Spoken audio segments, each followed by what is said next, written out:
Now let's talk about the marketplace. Personal development now to get us ready for the marketplace. Success is something you attract by becoming an attractive person. What would make you an attractive person in the marketplace? So you have the best chance to get the best job, to get the best pay, to have the best opportunity, work with the best people, be welcome at the best tables of learning and enterprise, to sit at the conference table of promise and future. How do you get there? Some things to remember. This first little part I call acceptable and unacceptable behavior. Now, part of our learning affects us in the marketplace. The skills we've developed affects us in the marketplace. You might have had to go to school to work in a certain segment of the marketplace. If you're going to be a doctor, you've got to go to the proper school.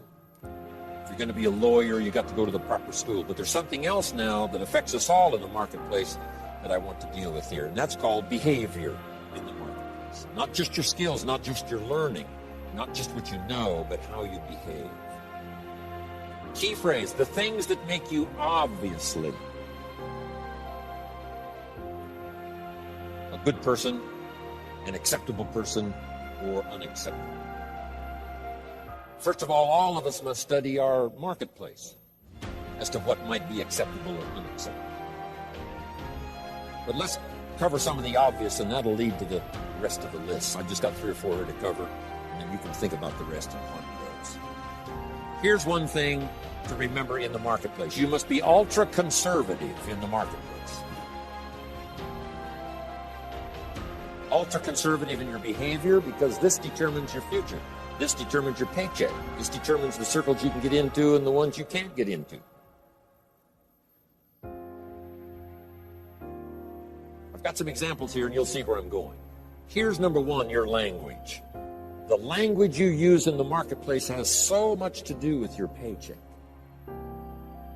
Now, in some areas, that may not be totally true, where you could use bad language and tell dirty stories and cuss all day long, and it wouldn't make any difference. You know, if you're around people that cuss all day long and tell dirty stories, what difference does it make? Doesn't make any difference.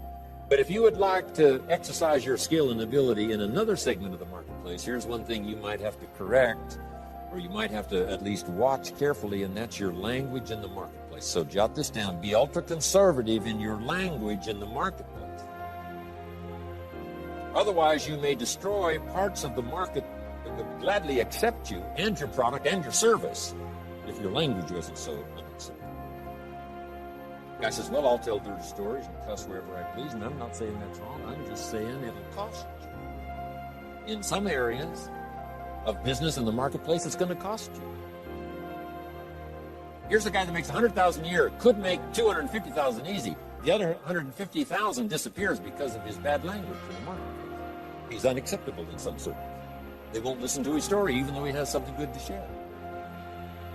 So you see where I'm going here? Language in the marketplace. Here's what's the safest. Save your jokes for the bar or the pub. Don't put them on the marketplace. Or the inner circle, you know, where all the stories and stuff may be acceptable as you trade stories. But in the marketplace, you've got to be ultra-conservative. Shift gears if you have a problem. Shift gears, especially in the marketplace, and make sure that it isn't costing you a big share of your marketplace unduly. Because there's no use suffering an extra $100,000, $200,000 a year income simply because you're careless with your language in the marketplace. So of all the places not to be careless, it's in the marketplace concerning the language. So do you see where I'm going here? Next is habits. Just got to be careful with those. Smoking. Guy walks into an office and says, where's your ashtrays? How come you don't have any ashtrays? Well, ashtrays probably mean what? No ashtrays mean they don't smoke here. Oh, yeah. So what I'm saying now, I'm not saying right or wrong to smoke. I'm just saying be careful in the marketplace that you aren't disturbing and wiping out and closing the door on a market you could enjoy simply because you're a bit careless about your habits.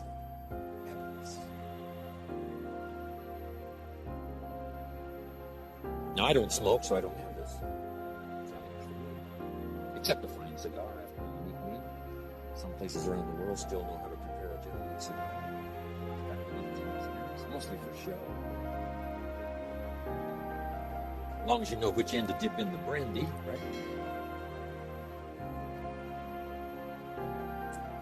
But you see where I'm going here now. Habits. Zig Ziglar talked about the man who was late. I'm telling you, there's some circles, if you're late, you're not good. You say, well, I've been late all my life. If people don't like that, that's too bad. I'm saying that's okay. You can have that attitude if you want to, but what if it cost you $100,000 a year? Wouldn't you reconsider?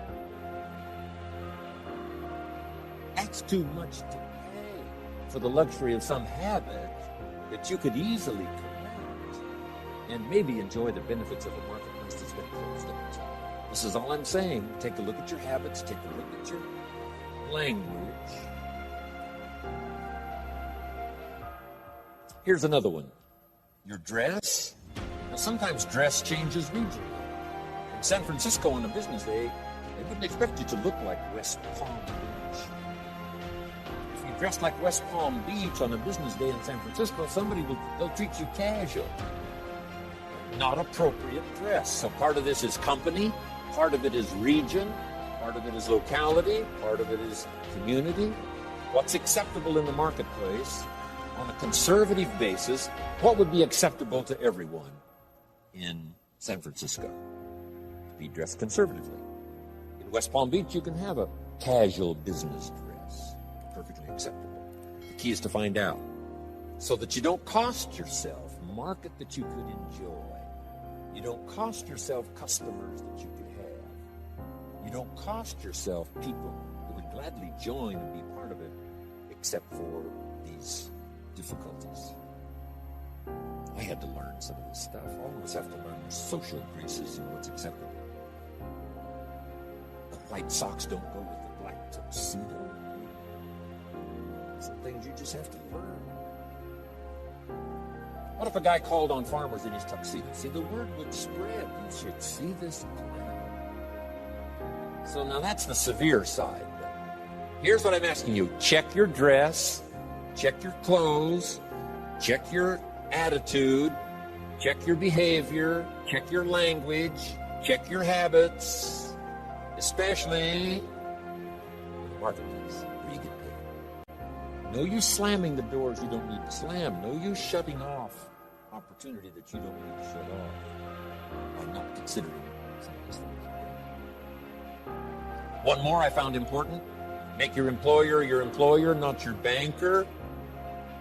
I wondered why a few opportunities I lost.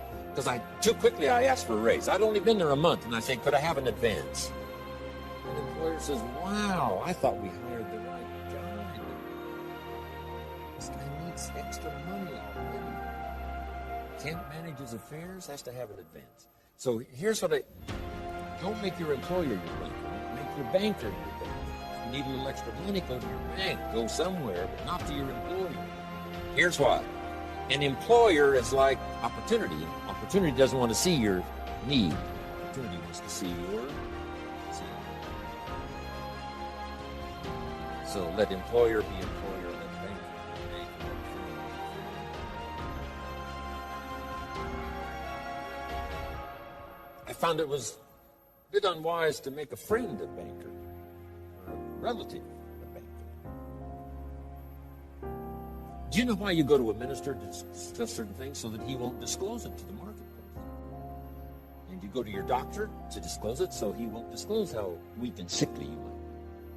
So you don't bring your sickness to the marketplace and talk about it. Talk that over with your doctor. Talk over your maladies and your problems to your doctor. So jot this down. It's called show your seed and hide your need. In the marketplace, especially. Show your seed. Show your willingness. Show your desire. Show your hard work. Show your work ethic. Show your arrive early, stay late attitude. Show that, but not your need. The marketplace is not interested in you. Next is code of conduct. It's not a bad idea to take a piece of paper someday and just jot down what is your code of conduct. What do you expect from yourself? Some things you will do, some things you will not do. Jot this phrase down. What I want to be known for. Here's what I want to be known for. And that's not a bad list to me. As we're building our reputation day by day, week by week, month by month, one opportunity leads to the next, depending on what we're known for. These are some of the things that may not appear in your resume. You know, you've been to school and you learned these skills and you work for this company and you were there 9 years and so on. In addition to that now, what's really important, especially for your own psyche, is to make a list of what you would want to be known for. I wanted to be known for always doing my best. I never wanted anyone to be disappointed, at least in my presentation. They might be disappointed with my ideas because they thought I was wrong. They might be disappointed with my position because they thought I wasn't right. They might be, disappointed because, I didn't say what I believed, was contrary to what they believed. They might have been disappointed in that, but they were never disappointed in my sincerity, never disappointed in my ability to speak from my heart and my soul. If you have charge of some of my life and you send me off to another country, I promise to represent you grandly. I promise you won't have to stay awake nights wondering about Jim Rohn if you've sent him to Paris. I want you to be able to say, forget about Paris, Jim Rohn is there. He'll take care of it in the best style. He won't show up late and he won't show up drunk. He will represent us well. So have you got that good question now? What do I want to be known for? I want to be known for being on time. I want to be known for staying late. I want to be known for not ignoring anyone. I want to be known for my unique ability in conversation as well as presentation. I want to be known for the fact that I care for kids as well as adults. I want to be known for the company's interests as well as my own. I want to be known for one who helps to feed the goose that lays the golden eggs. I want to be known for my leadership skill. I want to be known for my attitude. I want to be known. What would that list be if you were? Here's what I want to be known for. Sometime in the privacy of your own thoughts, away someone just work on that list. Here's the reputation I want to build. Now here's what's next under personal development.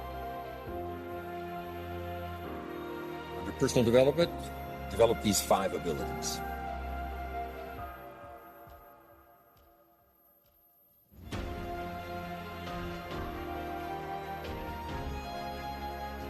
First of all is the ability to absorb. One of the big challenges for being here now, especially for 3 full days, some of you, it's going to be a challenge to try to get it all. But I'm asking you to do that. In another seminar I do, here's a little phrase I have. For the future, pay attention. See if you can't get everything. Every word possible, every idea possible. It's easy to let your mind wander, right, and not really concentrate and dig in and make these days extraordinarily valuable for you. Absorb the atmosphere. Absorb the drama of the occasion. Absorb the spirit of the occasion. Absorb the reasons for coming here and then the reasons for going back home and making a difference. Absorb the variety of voices you're going to hear this week. And absorb the provocative ideas as well as the ones that you agree with. Absorb all of that. Take it all in. By listening intently, taking good notes, talking with each other. Here's one more. Absorb the drama of each other. You're going to have a chance to meet some excellent people. Losers don't pay this kind. To come to seminar. The reason why the price tag is substantial is because when you get here, you'll have an excellent chance of meeting some good folks. Even if they borrow. At least they know how to do that. Whatever it takes. So don't go away without meeting some people. Here's the next part. Listen to the testimonials. You may pick up some ideas from someone's testimonial that will be just as valuable as what I share from this podium.